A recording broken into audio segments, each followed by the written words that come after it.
There are places in North America where the land feels older than memory, older than stories, older than anything humans have left behind. Places where the wind seems to breathe instead of blow, and the shadows feel like they're paying attention. Long before the United States existed, before borders and fences and power lines, these regions were home to people who understood the land intimately. The Ottawa, the Ojibwe, the Potawatomi, nations whose entire lives were woven into the Great Lakes forests, dense, endless, cold in winter, alive in summer, unpredictable in every season. To them, the wilderness wasn't a backdrop. It wasn't outdoors. It was alive, a partner, a danger, a caretaker, a memory. And in that living world, there were places they didn't touch. Not because they feared spirits, not because they had myths to protect, but because certain territories were simply not meant for human footsteps. They didn't name the creatures they believed lived there. Naming gives something shape, naming invites. So instead they talked around them, never directly, never at night, and never loudly. They had phrases instead of names. The watchers, the tall ones, those who observe, the silent shapes. Elders taught unwritten rules. If the forest goes silent suddenly, you leave. If you feel watched, you don't call out. If you see eyes too high off the ground, never return to that place. If something stands still between the trees, pretend you never noticed it. These weren't myths, they weren't moral lessons. They were survival instructions, knowledge passed down through generations of hunters, families, and travelers. Their descriptions all aligned. Beings that walked upright like humans, but were not human. Intelligent like humans, but instinctive like predators. Silent like wolves, but moving with intention instead of hunger. Some said these beings were guardians, creatures older than tribes, older than mankind, keeping watch over places where the land itself felt different. Others believed they were remnants of shapeshifters, caught mid-transformation centuries ago, trapped between human and animal forms. But no matter the theory, one truth remained. These beings watched humans quietly, patiently, without fear. When Europeans arrived, they didn't understand any of this. They didn't understand the signs of the forest, how silence could be a warning, how wind patterns changed around certain places, how animals avoided certain clearings entirely. So when the tribes warned them, this valley is safe, that ridge is fine, don't hunt in that forest, the settlers brushed it off. Superstition, they thought. Native folklore. Old beliefs. They cut down trees in the forbidden zones anyway. They set up camps where no tribe ever camped. They hunted in territories that had been left alone for centuries. And then the encounters began. Not immediately, not dramatically subtle at first. A trapper returning to his camp to find his snares torn apart, not opened, not disturbed, but destroyed. Twisted metal flattened, like soft clay, hunters hearing footsteps circling their fire at night.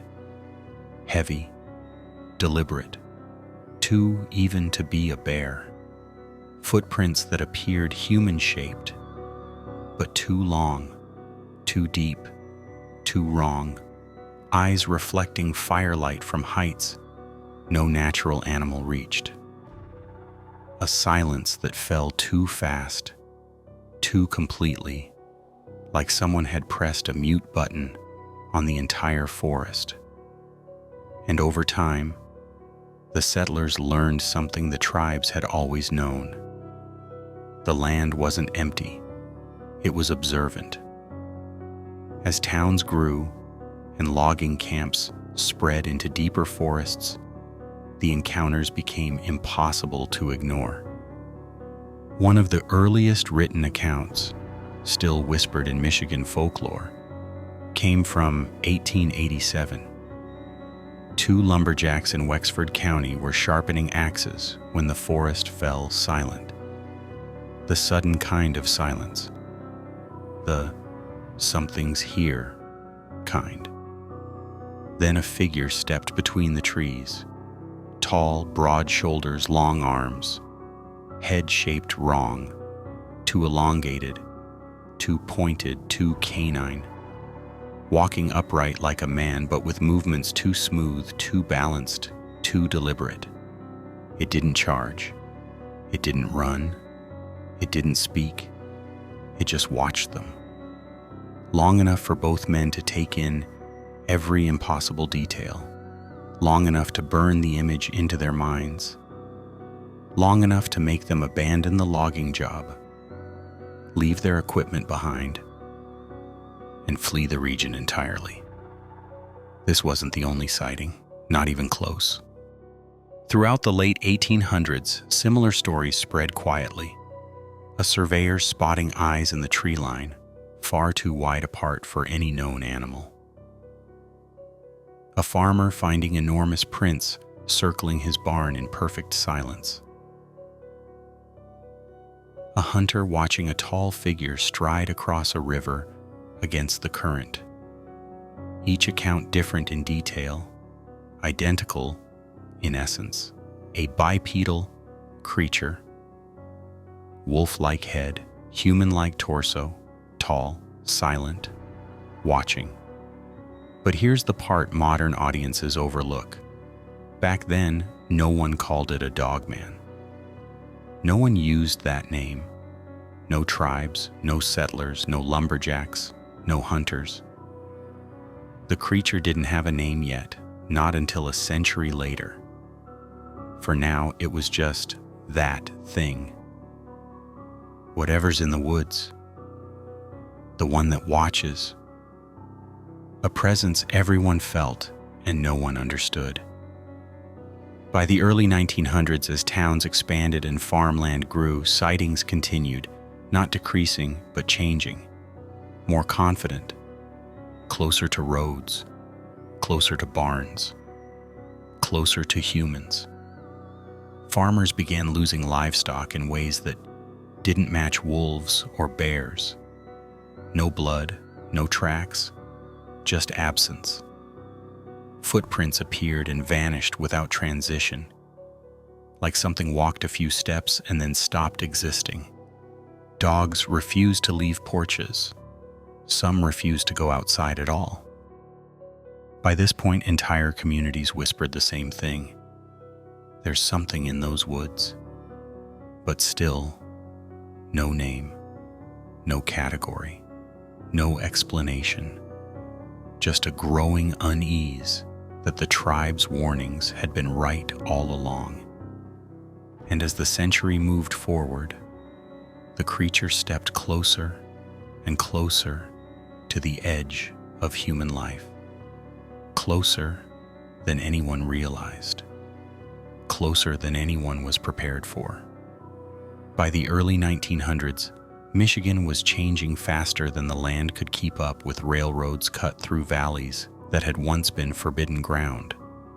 Logging camps moved deeper each season, stripping entire hillsides. Bear family farms pushed outward, clearing the edges of forests the tribes had avoided for generations. To most people, this looked like progress, but for the ones who lived closest to the tree line, the farmers, the trappers, the surveyors, it felt like something ancient was being disturbed. Something that had tolerated human presence for a time, but never welcomed it.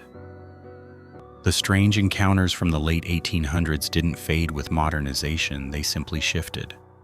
Dogs barked less, then stopped barking entirely, as if they'd learned there was no point. Farmers found chicken coops circled at night in perfect rings of deep, humanoid impressions. Not claw marks, not paw prints. Something in between. Something walking upright, but too heavy for a man. And the worst reports came from livestock pens, places where animals vanished without a struggle. A goat one morning, a calf the next, a full-grown sheep, gone without a single drop of blood. A few men tried hunting whatever was responsible, but the tracks made no sense. Some prints were perfectly spaced, like the stride of a tall man. Others were elongated, canine, but pressed into the soil, as if from a creature walking upright. Sometimes the trail followed a straight line for 20 feet, then stopped dead. Not hidden, not covered, just ended. By the 1920s, travelers reported silhouettes crossing rural roads at dusk. Not animals darting, shapes walking, striding, upright. One of the earliest came from two brothers driving a Model T near Cadillac in 1924. They said the figure that crossed the road wasn't a man. It wasn't a bear. It wasn't anything their minds could categorize. It walked smoothly across the path, long arms swaying, shoulders unnaturally broad. It never looked at them. And somehow, that was worse. Their testimony spread quietly among neighbors, becoming one more whisper in a growing archive of impossible sightings. But the moment that shook Michigan didn't come until 1937. It happened in Paris, Michigan. A farmer walking a wooded trail was attacked by a pack of wild dogs. He fought them off desperately, fists, rocks, anything he could grab. He survived, bruised, torn, shaken. But what he told people afterward became one of the strangest accounts in Michigan folklore. He said one of the dogs wasn't on all fours. It stood upright, not like a circus trick, not momentarily, naturally, comfortably. It didn't join the attack. It watched, directly, like it was assessing him, like it was part of the pack, but somehow above it. Its silhouette was wrong. Longer limbs, broader chest, a head shaped like a wolf, but fixed on him with human awareness. It didn't approach. It didn't help the others. It simply observed. And when the farmer fought off the attackers, the upright figure melted into the trees without a sound. The story should have been dismissed as trauma or misremembered panic. But it aligned too closely, too precisely, with the older tribal warnings and the settler accounts from 50 years earlier.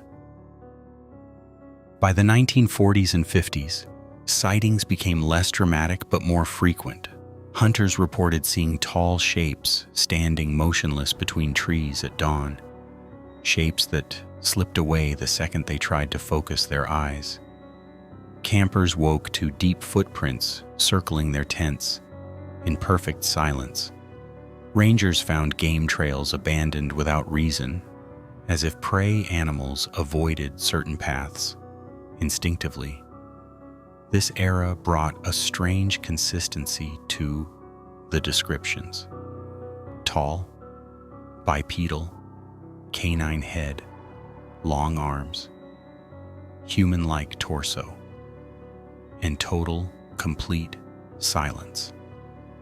Then, in the 1960s, reports began surfacing from two regions at once: northern Michigan and parts of Wisconsin.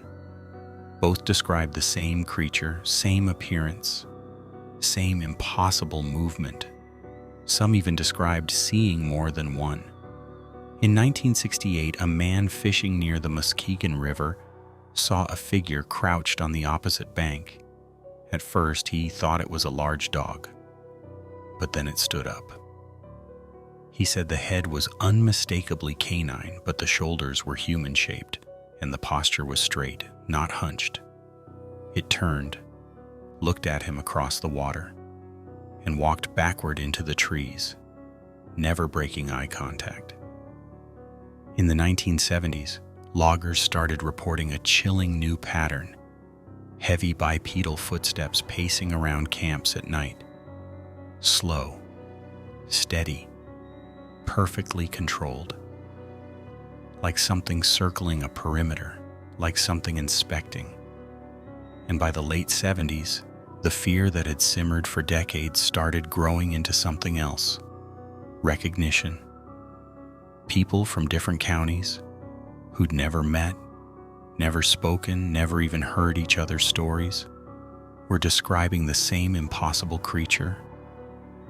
But the legend still had no name, no label, no category, no single word to unite the fear across regions. That wouldn't happen until the most unexpected moment in the entire story: a radio station, a joke song, and a phone line that nearly crashed from the number of people calling in. The year was 1987, and the world was about to hear the name Dogman for the very first time. 1987 wasn't supposed to be a turning point. It wasn't a year of major sightings, it wasn't a year of disappearances, and it wasn't a year where anyone expected a new creature to enter American folklore. But legends rarely emerge from the events people plan for. They come from accidents, from mistakes, from a moment where something small bumps against something ancient. And suddenly, everything changes. On April 1st, 1987, a Michigan radio DJ named Steve Cook sat down to create an April Fool's prank for his station, WTCM. He wanted something fun, something atmospheric, something vaguely spooky, but harmless. He picked up his guitar and wrote a ballad, a fictional piece about strange creatures roaming Michigan's woods, part campfire story, part imagination, part local flavor. He stitched together elements of classic folklore: shadows in the trees, odd creatures, strange silhouettes, nothing serious. He called the song The Legend.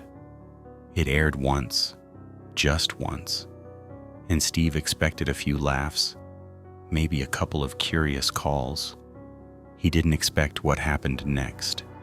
Within minutes, the station's phone lines were full, not with jokes, not with people laughing, with fear. People were calling in, frantic, shaken, relieved. Not because the song scared them, but because the song described something they had already seen. A man said, "My dad talked about that thing in the 60s. I thought he was losing his mind."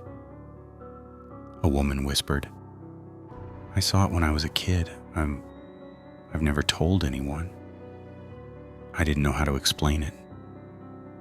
A retired logger called to say, "That wasn't just a story. We used to joke about it at camp because nobody wanted to admit they believed it." Some callers were trembling. Some were crying. Some sounded like they'd been waiting their entire lives for someone, anyone, to validate what they'd witnessed. And every single description matched the same impossible creature: tall, silent, canine face, human build, eyes reflecting light like polished amber. Steve Cook didn't invent the Dogman. He had unknowingly unlocked it. Before that night, The creature had been hundreds of separate whispers, spread across generations, across counties, across decades. After that night, the whispers became one voice. The word Dogman wasn't ancient. It wasn't tribal. It wasn't part of any long-standing myth. It was a joke title, a name born from a songwriter's imagination. But names have power. Names gather scattered ideas and bind them into a single narrative. And the fear that Michigan families had carried alone for more than a century suddenly had a shape that finally made sense. Over the following weeks, the flood didn't stop. Letters arrived, tapes, old journal entries, accounts from people who'd stayed silent for 20, 30, 40 years. And the most chilling part? Most of these reports came from before the song even existed. The creature was real to these people long before 1987 gave it a name. A man sent in a diary entry from 1955 describing a wolf man standing in the tree line at dusk. A hunter shared a sketch from 1972 that looked nearly identical to early police composites. A farmer wrote a detailed testimony about losing livestock in 1961. Prints, howls, the unnatural silence, all matching, all consistent, all describing what Steve Cook unintentionally immortalized with a word. Some stories were old, some recent, some new, but none of them contradicted each other. Different counties, different witnesses, different decades, same creature. The Dogman wasn't born in 1987. It was revealed. And once the world had a name, it became impossible to ignore. After the song became locally famous, Michigan's forest roads saw a strange increase in late-night drivers, people hunting for glimpses, tourists hoping for a thrill, teens daring each other to find the Dogman. But the people who had truly seen it, the ones who felt that ancient pressure in the woods, never joked about it. They knew the land was old. They knew something watched from the trees. They knew the silence meant more than wind. And none of them believed a song created the creature. They believed it brought the truth into the open. From that moment, the Dogman stepped out of folklore and into modern fear. Reports skyrocketed. Hunter sightings doubled. Truckers started sharing disturbing encounters from isolated roads. A few terrified witnesses even claimed they'd seen more than one. The legend that had lived nameless in the woods for centuries now had an identity, and it began evolving faster than anyone expected. For the first time in history, eyewitnesses were speaking freely. You could track the creature's movements, its behavior, its habits. And as the years passed, the stories grew darker, more consistent, more aggressive. But the most disturbing pattern of all wasn't found in the 80s or 90s. It arrived decades later, with the story that would change everything. But the shift didn't come with more sightings. It didn't come with louder howls or violent attacks. It came with something far more subtle and far more dangerous. It came when people stopped dismissing what they saw. By the early 2000s, the world had changed. Everyone carried a phone. Everyone had a camera. The woods that once swallowed stories whole now had witnesses armed with microphones and lenses. And for the first time in its long, silent history, the Dogman was seen by people who could record what they saw. It didn't happen all at once. It started the same way fear always starts, quietly. Hunters began reporting screams that didn't match any known animal. Not wolves, not coyotes, not mountain lions. Something human-shaped. Something stretched too thin, too long. A wail that broke at the end, like vocal cords tearing under pressure. And then the animals began acting differently. Deer avoided entire valleys without explanation. Coyotes refused to enter specific stretches of forest, even when starving. Owls, normally lords of the night, left the treetops empty when certain sounds echoed between the pines. Rangers took note.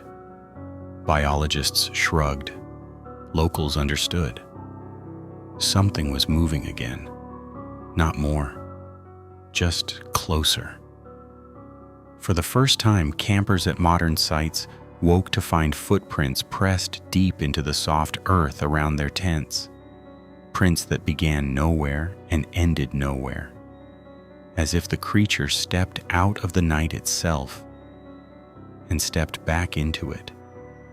Drivers on rural roads started catching a silhouette in headlights, just for a second, just a glimpse, before the shape vanished between the trees with impossible speed. And for witnesses, the fear wasn't the creature's presence. It was its behavior. It didn't flee like a startled animal. It didn't posture like a predator. It didn't stalk like a wolf. It observed. Slow, deliberate, calm. Like something taking inventory of the world as it changed around it. The Dogman wasn't getting bolder. The world was getting smaller. Homes pushed deeper into forgotten land. Roads sliced through places that once belonged only to trees. And whatever lived in those shadows learned to adapt. But then, somewhere between the hum of the early internet and the first smartphones, something happened that no one could explain away. A man who had never believed in monsters, never feared the woods, never paid attention to any of the stories, met the creature face to face. Not a glimpse, not a shadow, not a silhouette running across a road. A confrontation. A moment so vivid, so close, so impossible that it became the single most disturbing Dogman encounter ever recorded. It didn't happen to a hunter, not to a ranger, not to a farmer, not to anyone who lived close to the woods. It happened to a truck driver on a routine job on a road he had driven 100 times in a forest he believed was empty. And that night, for the first time in more than a century, the Dogman didn't just watch from the trees. It approached. It ran alongside him.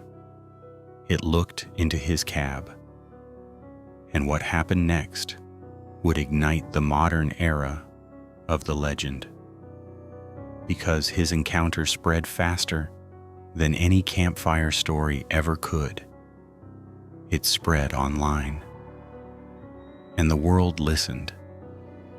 The man's name didn't matter at first.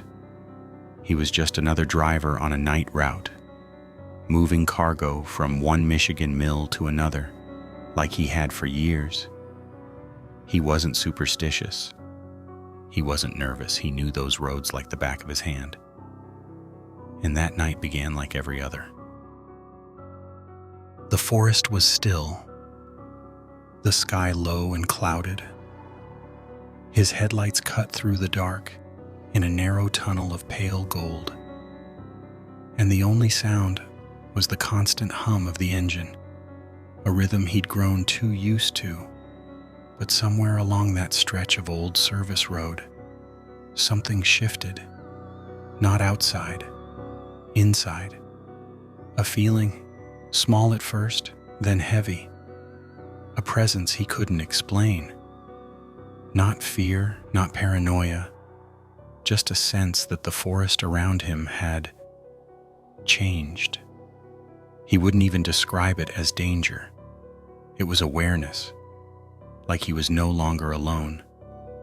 He brushed it off. Late nights make the mind wander, he thought. Fatigue plays tricks. And then, halfway through a hill climb, he felt the brakes stutter. Air leak. Not unusual, not catastrophic, just enough to force him to pull over. He stepped out. Gravel under boots, cool night air brushing his jacket. Engine ticking quietly as it cooled. Nothing abnormal. He kneeled beside the truck, slid under the frame, and began searching for the leak. It took him less than 5 minutes to find it. But in those 5 minutes, the forest around him had shifted again. The air felt heavier, quieter, like the night was holding its breath, waiting. He never heard footsteps, never heard branches break, never heard breathing. But his body knew something was there, watching him from the tree line. He climbed back into the cab quickly, too quickly for a man who'd fixed that same issue dozens of times before. He shut the door, locked it out of habit, not fear, started rolling forward. The unease didn't fade. It grew. He kept checking his mirrors, left, right, back, expecting to see headlights or animals or nothing at all. But then he looked at the passenger side mirror and froze. The night outside that window wasn't just dark, it was blocked. Something was there, filling the frame.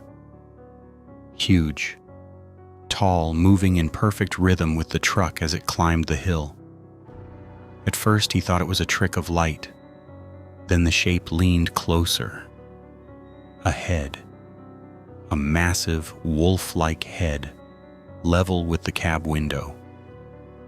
Yellow eyes locked on him with focus. Not hunger, not rage. Intention. And the impossible part? The creature was running beside the truck, on 2 legs. He was sitting 9 feet above the road, and the creature wasn't reaching up to meet him. It was leaning down. Its lips curled, not in a snarl, but in something worse. Recognition, as if it understood exactly what he was, exactly where he was, exactly how to reach him. Then he saw the hands. Not paws. Hands. Long fingers tipped with nails that scraped the metal of the door as it tested the handle. The driver said something changed inside him in that instant. Time slowed. Sound muffled. His vision sharpened so violently, he could see dust specks on the creature's fur. He reached for his gun without thinking, a Colt .45 he carried for protection against thieves, not monsters. He raised it, aimed sideways out the open passenger window, and fired. The blast lit the cab in white. The creature dropped instantly, straight down, like its legs had disappeared beneath it. It slid across the gravel in a blur of fur and shadow, silence, swallowed the road. He didn't stop. He couldn't. He drove a full mile before adrenaline loosened its grip enough for him to think, had he imagined it? Hallucinated? Panicked? But the scratches on the door were real. The smell was real. His shaking hands were real.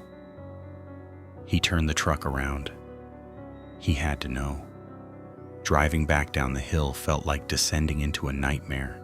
He hadn't finished dreaming. His headlights swept across the gravel, the weeds, the shadows. The creature was gone.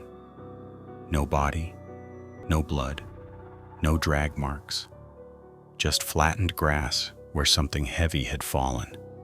And then, headlights. Not his. A Jeep was parked off the shoulder. 2 people stood beside it, staring into the dark woods. He pulled up, lowered his window, and asked if they'd seen anything. The woman shook her head quickly. "We thought 2 big bears were fighting," she said. But her voice didn't match her words.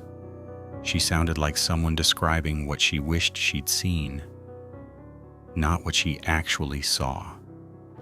He didn't press further, didn't warn them, didn't stay. He drove away, and he told no one for months, not because he was scared of being mocked, because he knew, deep down, that whatever he'd shot wasn't dead, that whatever had looked into his cab understood more than an animal should, that the quiet, watching presence the tribes had spoken of for centuries wasn't a story. It was real, and it had looked right at him. That encounter would later ignite the biggest explosion of Dogman reports in modern history.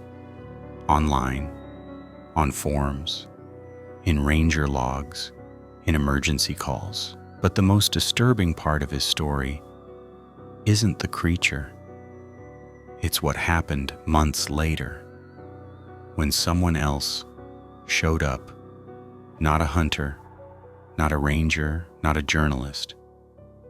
2 men in unmarked uniforms, and the first thing they told him was, "You killed one of our assets."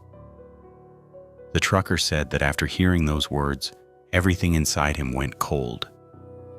Not because he believed them, but because the 2 men said it like a fact, like they weren't guessing, like they weren't bluffing, like they weren't trying to convince him of anything. They were angry, not confused, frustrated, not shocked, as if the thing he'd shot wasn't a monster to them, but property. They didn't ask what he saw. They didn't ask him to describe it. They didn't take notes or file a report or question his sobriety like any normal investigator would. They just accused. "You killed one of our assets." Then they shut down his bank account, took his phone, confiscated every form of communication, threatened him without ever raising their voice. And only one detail truly terrified him. They never once said he was lying. Not a single time.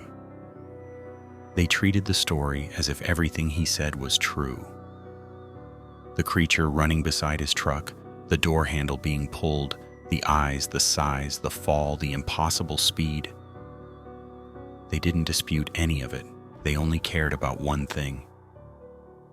Where is the body? But when he told them, he went back and there was nothing on the ground, nothing in the weeds, nothing dragged away, nothing bleeding. The 2 men looked at each other like that was the answer they were expecting. He realized then that this wasn't an investigation, it was containment. They weren't gathering facts. They were managing a problem. And he happened to be part of that problem. For weeks after, he said he felt watched, not by the creature, by people. Different cars parked near his house. Strangers sitting in old pickup trucks, pretending to check maps. Unmarked vehicles passing his route too slowly to be random. No one approached him again. No one threatened him. No one spoke. But the message had already been delivered. Stop talking, and he did. For years. But the more time passed, the more one thought ate at him. The tribes knew this creature before any government existed. The settlers saw it long before classified programs or secret facilities. People described the same thing in 1887, in 1924, and 1937. Long before genetics, long before black budget experiments, long before the idea of assets. So what exactly did he shoot? If the creature was part of nature, why would the government claim ownership? If it was created in a lab, why did tribes fear it centuries before? If it was controlled, why was it running freely through a national forest? If it was trained, why did it behave like something ancient, not artificial? And if a bullet to the skull didn't leave a corpse, what does that mean about what it truly is? The more he thought about it, the less the word asset made sense. Unless the men weren't referring to creation, but containment. Unless the creature had always existed and the government wasn't claiming they made it, but that they monitor it, maybe even try to track it, study it, predict it, control the areas where it roams, intervene when civilians get too close, retrieve remains before locals see them, erase evidence before panic spreads, not creating the creature, managing the consequences of living beside it. Because if the Dogman was real, if it truly walked the forests for centuries, then every government would eventually face the same problem. How do you keep an impossible predator from becoming public knowledge? And how many accidents like the truckers have happened before without ever reaching the outside world?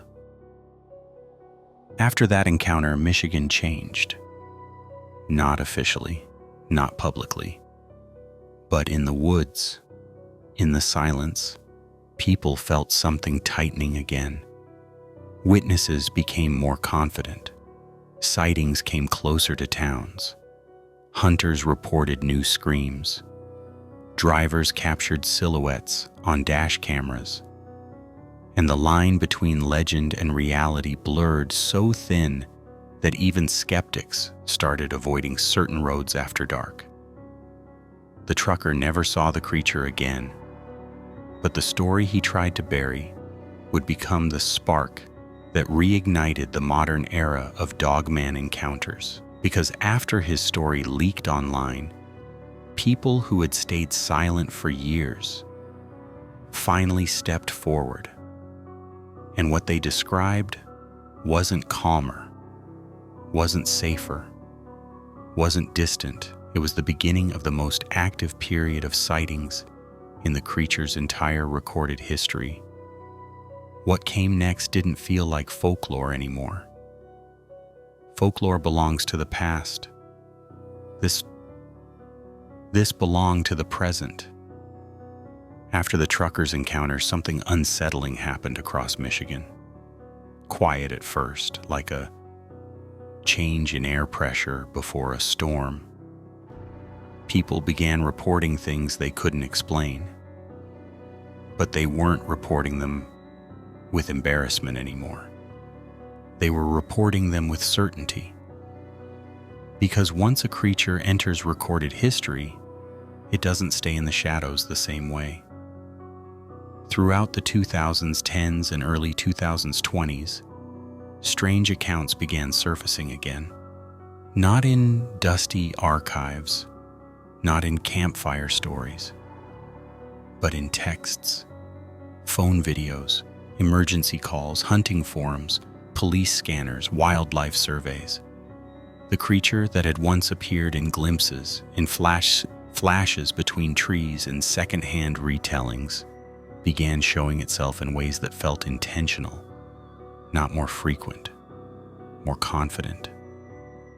The first ripples came from hunters, always the hunters, the ones who knew the woods like the backs of their hands, the ones who understood animal behavior so deeply that anything off hit them instantly. They started describing screams at night that didn't fit any predator they knew.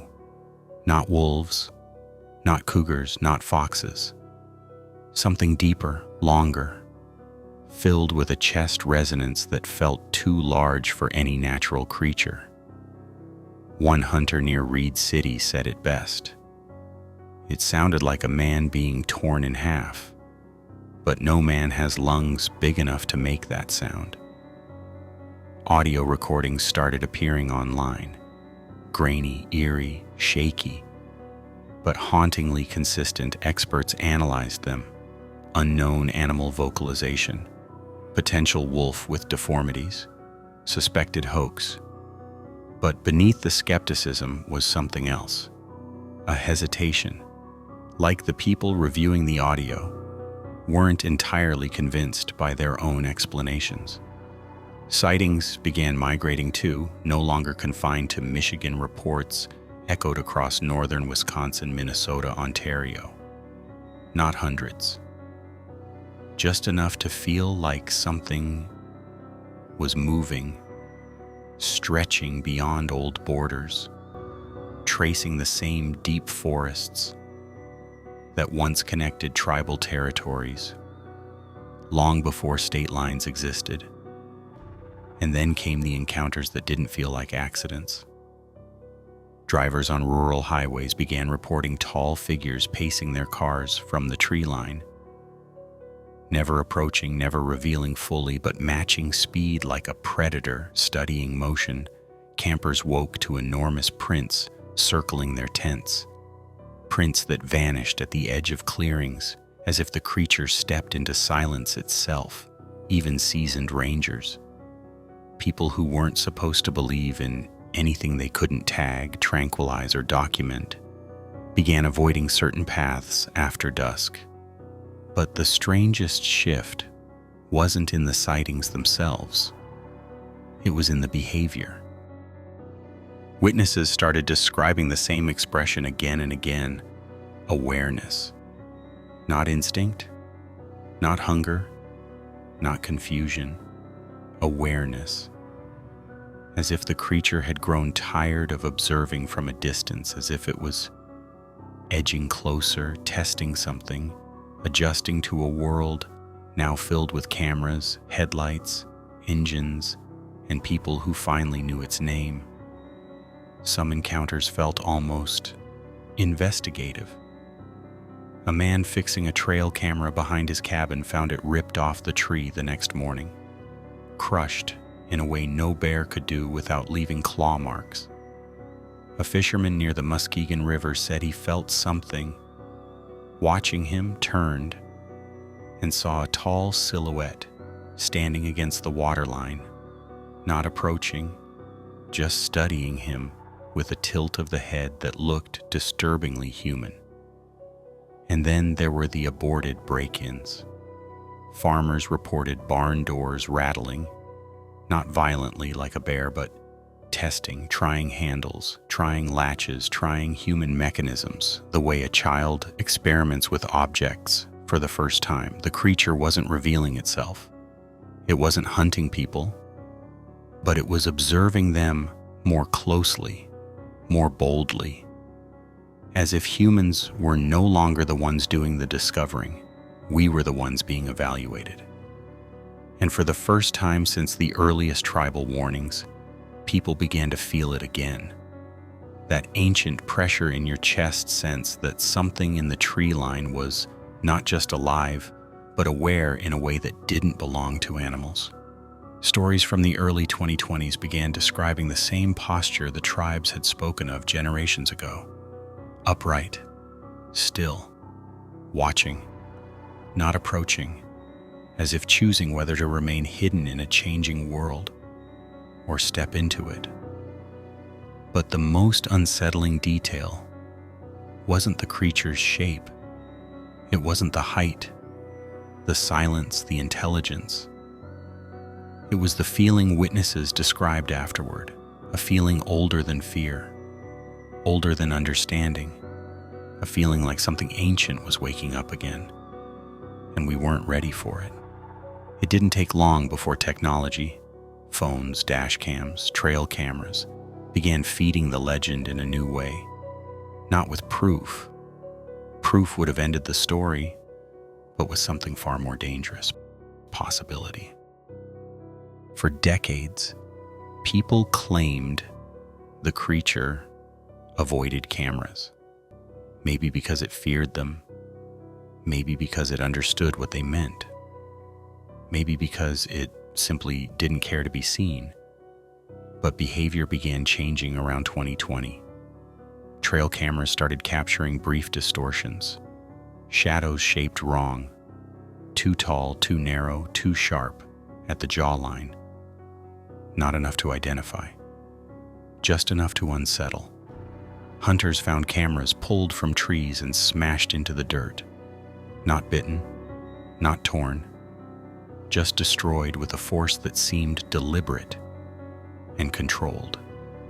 One woodsman uploaded footage from his property, a series of frames showing the forest normally, then suddenly void of sound, the air shifting, leaves unnaturally still, as if the environment itself had recoiled from something moving between the trees. Nothing showed clearly, but everyone who watched the clip said the same thing. It feels like something was standing just outside the frame. Even law enforcement began encountering strange events they couldn't classify. Reports of large, unidentified animals on rural roads increased, but when officers arrived, nothing was there. Only tire marks from people speeding away, and the thick, oppressive, quiet witnesses had described for decades and mixed among these new sightings came testimonies from people who were absolutely certain the creature wasn't just watching, it was learning.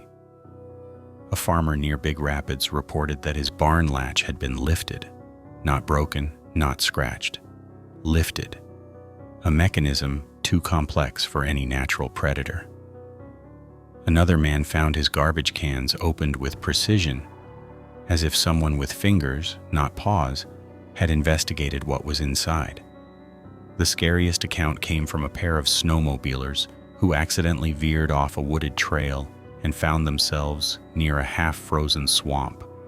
Their engines idled softly while they tried to orient themselves. Then everything fell silent. One of them later said, "It wasn't the cold that froze me, it was the feeling that something was deciding whether we belonged there." When they turned their headlights, they saw a figure between the trees, tall, still, head slightly lowered, not approaching, not fleeing, just waiting.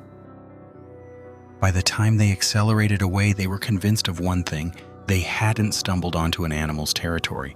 They had intruded on something that understood boundaries, something that enforced them.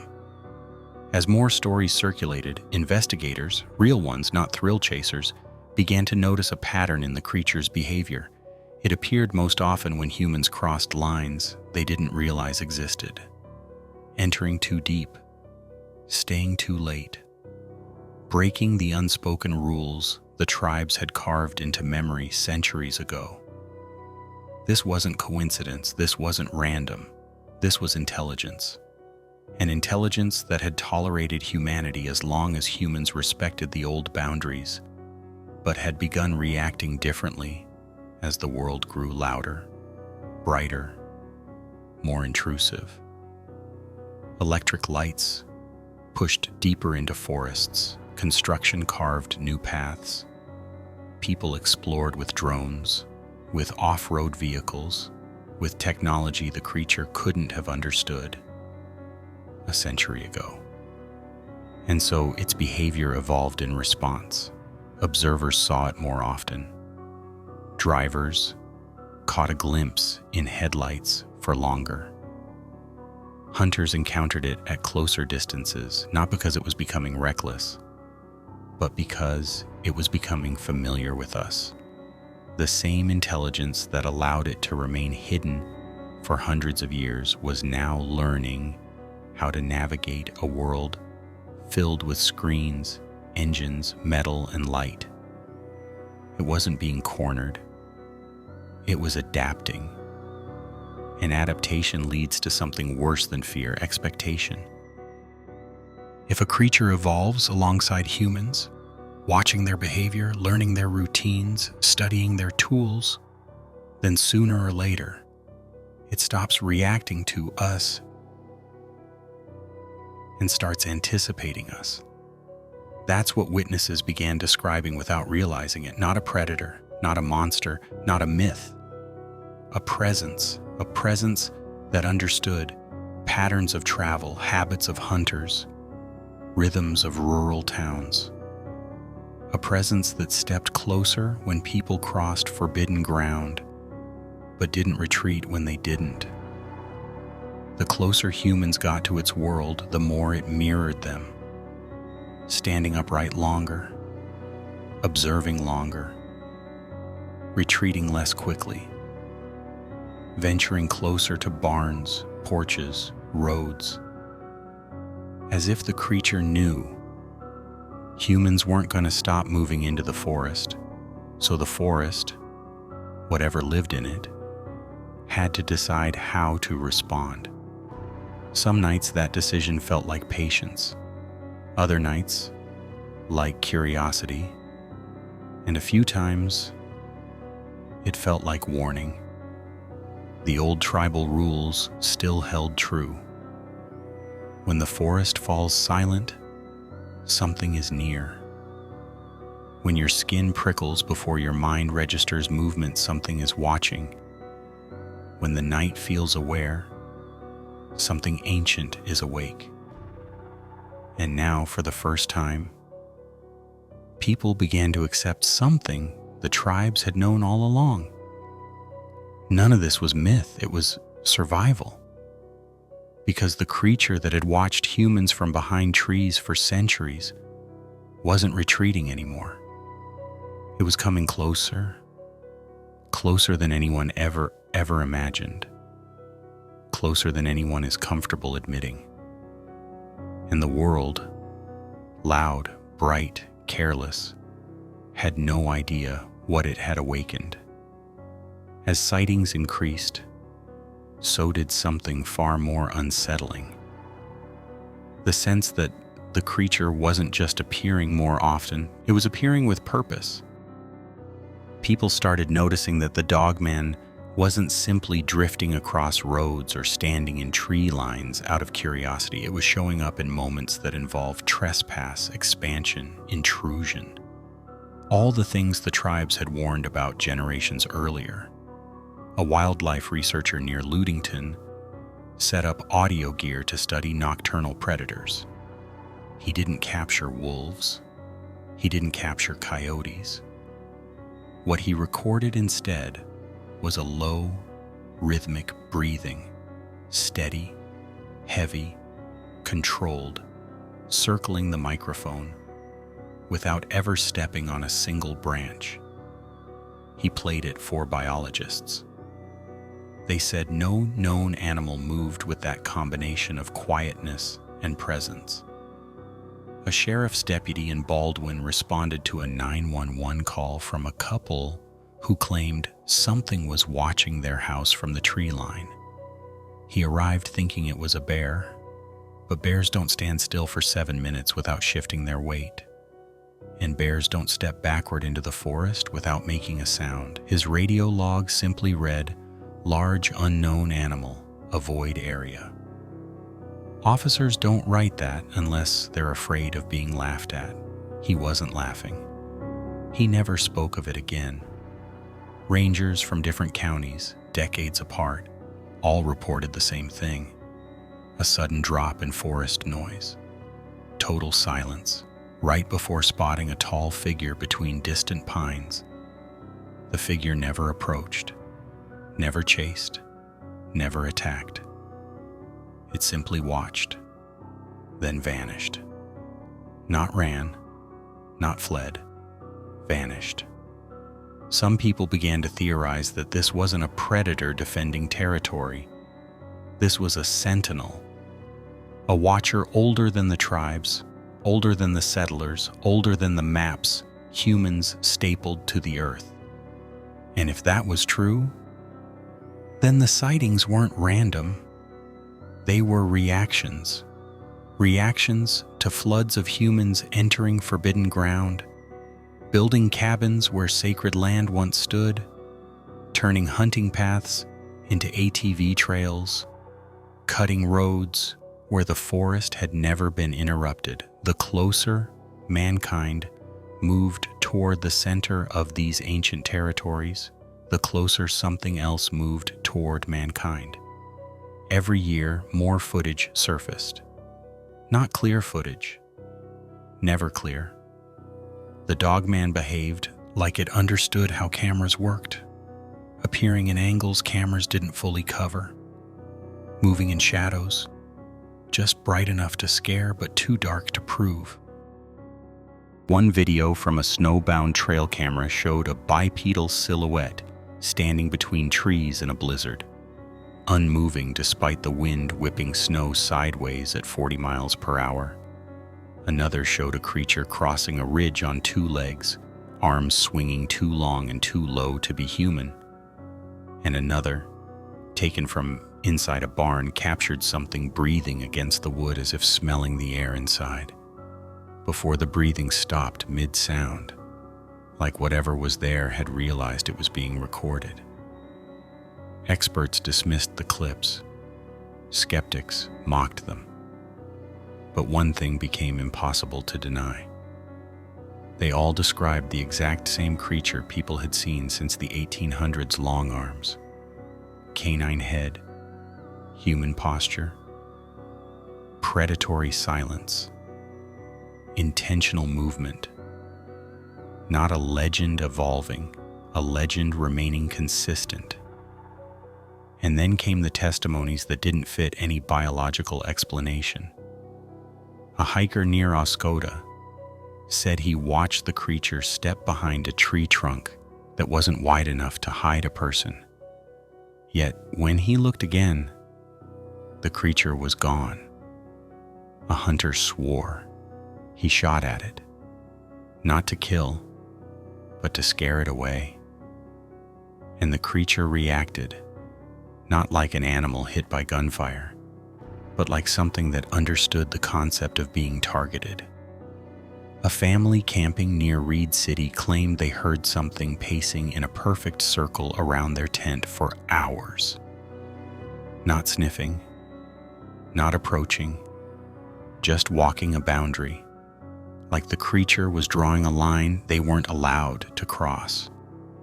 Whenever people tried to follow it deeper into the forest, they described the same sensation: a pressure, an instinct, the primal certainty that following was a mistake. It wasn't fear of danger, it was fear of trespass. And as stories multiplied, so did new theories. Some believed the Dogman was a relic species, a prehistoric branch of canids that adapted to walk upright long before humans documented the land. Others believed it was a shapeshifter, not mythical, but biological.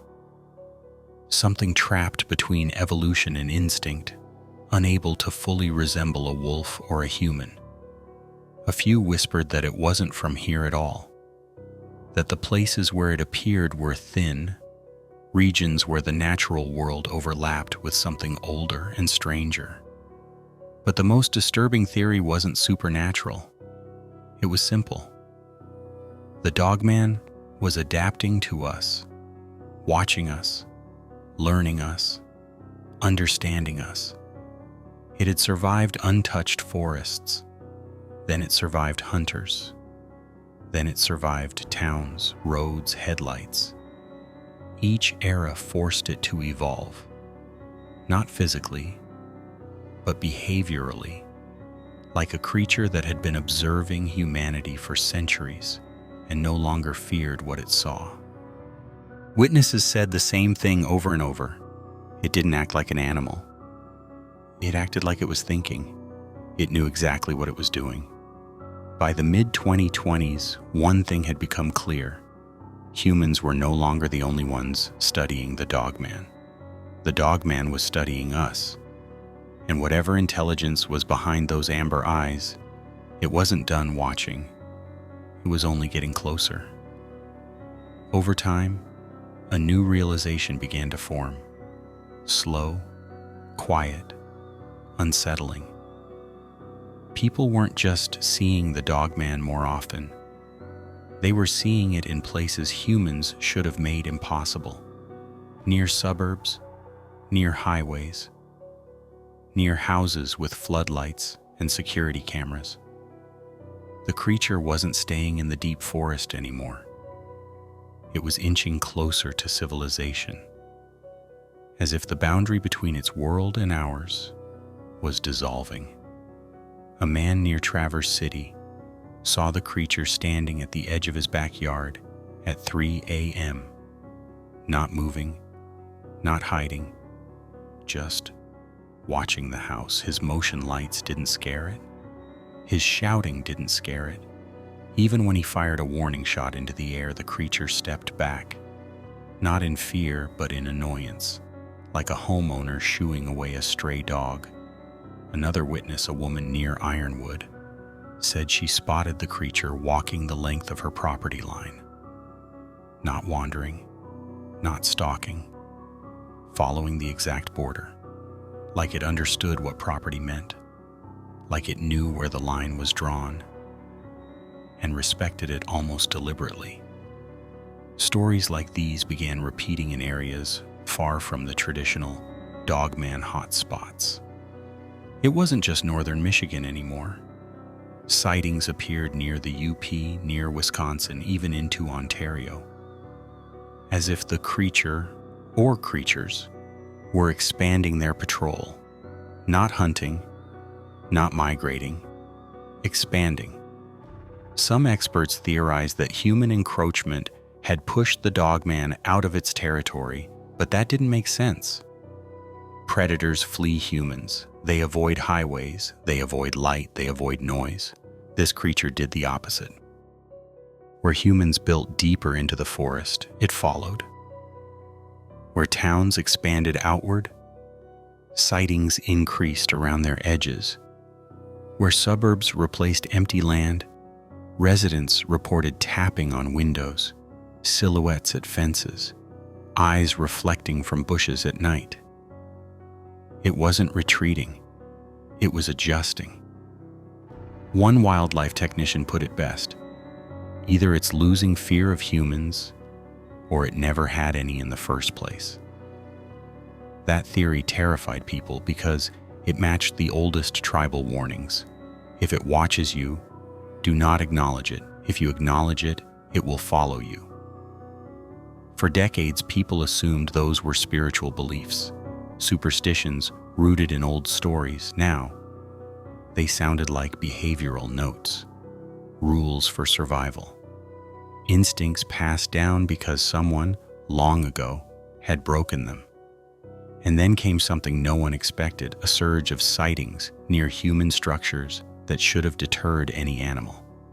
Factories, industrial yards, old military facilities. Why there? Why those places? Search and rescue volunteers noticed the same thing. The creature often appeared near areas with restricted land, zones where fences ran long distances through the forest, with warnings posted every few hundred feet. Dogman sightings clustered around these borders. Never over the fence, never inside, always just outside, as if it knew exactly where not to go. Or worse, as if it knew where we didn't want it to go. This led to a chilling possibility no one wanted to voice. What if those fences weren't built to keep people out? What if they were built to keep something in, not the creature itself, but what it was watching? Because in multiple cases, witnesses, both hikers and hunters, reported something unusual. When the Dogman appeared near these restricted areas, it didn't act curious. It acted alert, guarding, intervening, blocking people from moving forward. One hunter from Wisconsin described it perfectly. "It wasn't hunting me, it wasn't stalking me, it was stopping me like a warning." That same description appeared in 9 separate testimonies across 3 states. Not an attack, not a chase, not a roar, a warning. Like the creature was protecting something deeper in the forest, something humans were getting too close to. Some speculated that the Dogman was a territorial animal defending its land, but others, those who studied patterns across time, noticed something more chilling. The creature never guarded one specific place, not one valley, not one ridge. It guarded a type of place. Places the tribes had once avoided. Places early settlers felt uneasy. Places where animals refused to wander. Places where the silence fell too fast and too complete. Places older than memory. Whatever the Dogman was, it wasn't guarding territory. It was guarding boundaries. Boundaries humans didn't understand yet. Boundaries humans kept crossing. And each time we stepped closer, built farther, pushed deeper, the encounters grew bolder, as if something ancient was trying, in its own terrifying way, to hold the line, to keep 2 worlds from touching. But by the 2020s, it was already too late. The line was fading. Humans were everywhere. The forests grew thinner. The borders dissolved. And in those thinning spaces, the Dogman was becoming more visible. Not because it wanted to be seen, but because it no longer had anywhere left to hide. Or maybe it was never hiding at all. It was waiting.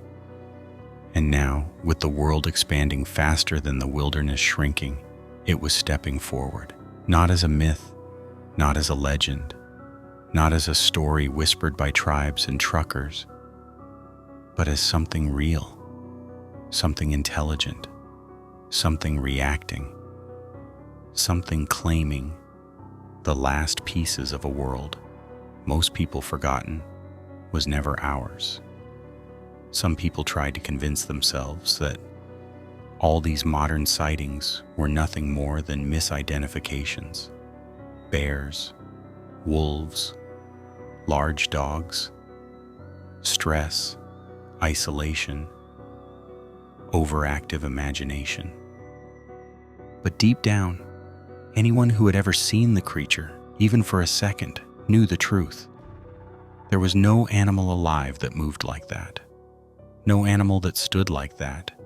No animal that watched with the expression of something that understood it was being watched back. And that's where the story began to split into 2 worlds. The world of people trying to explain the Dogman, and the world of people trying to understand it. The explanations were predictable.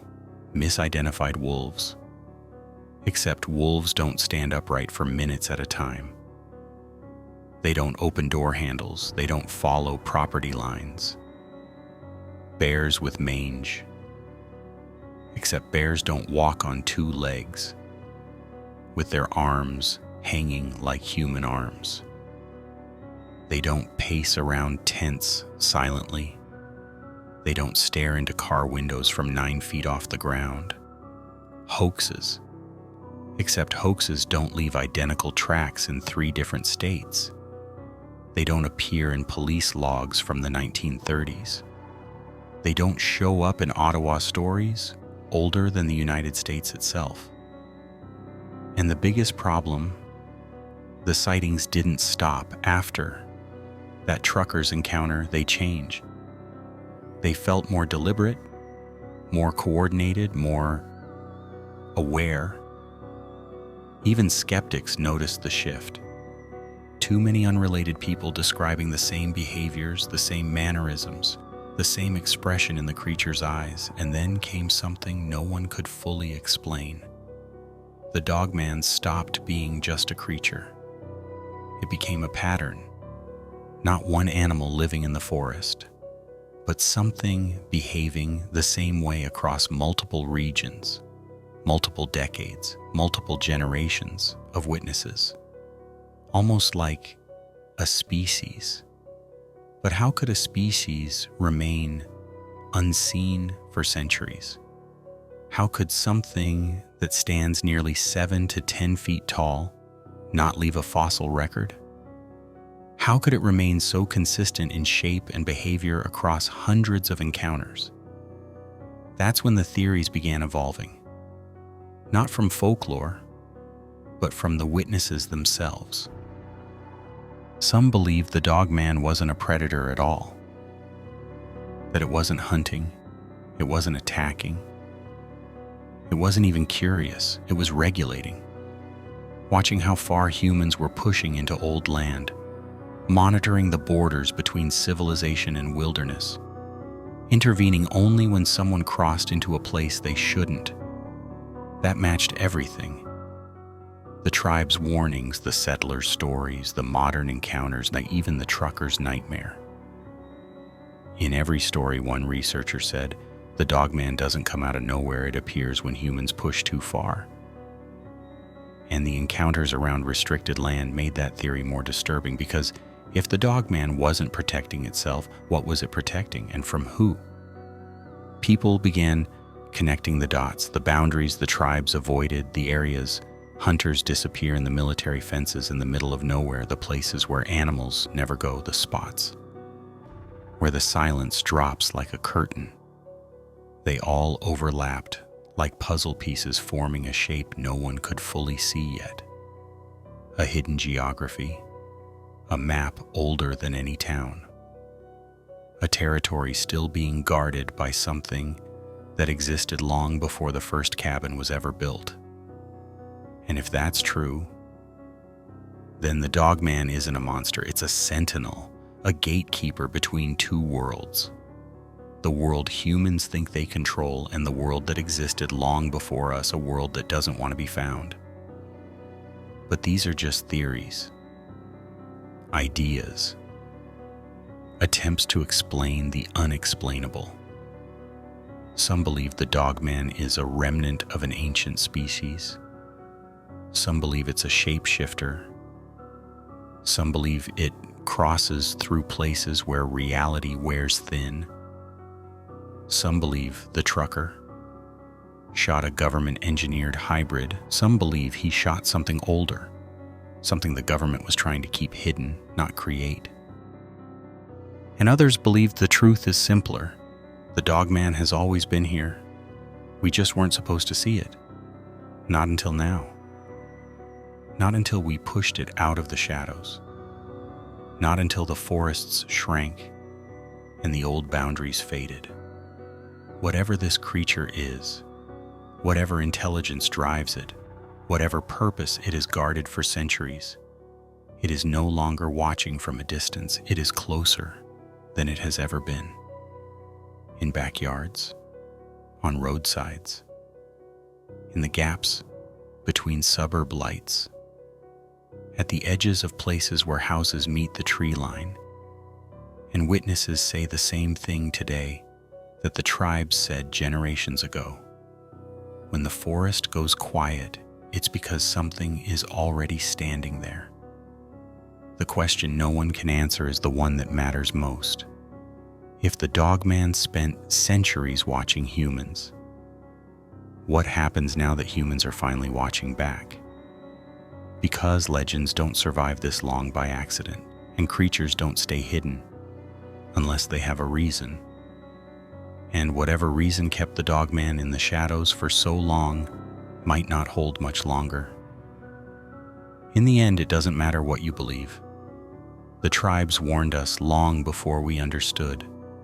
The settlers felt it before they had a word for it. And now, after centuries of silence, the creature is closer than ever.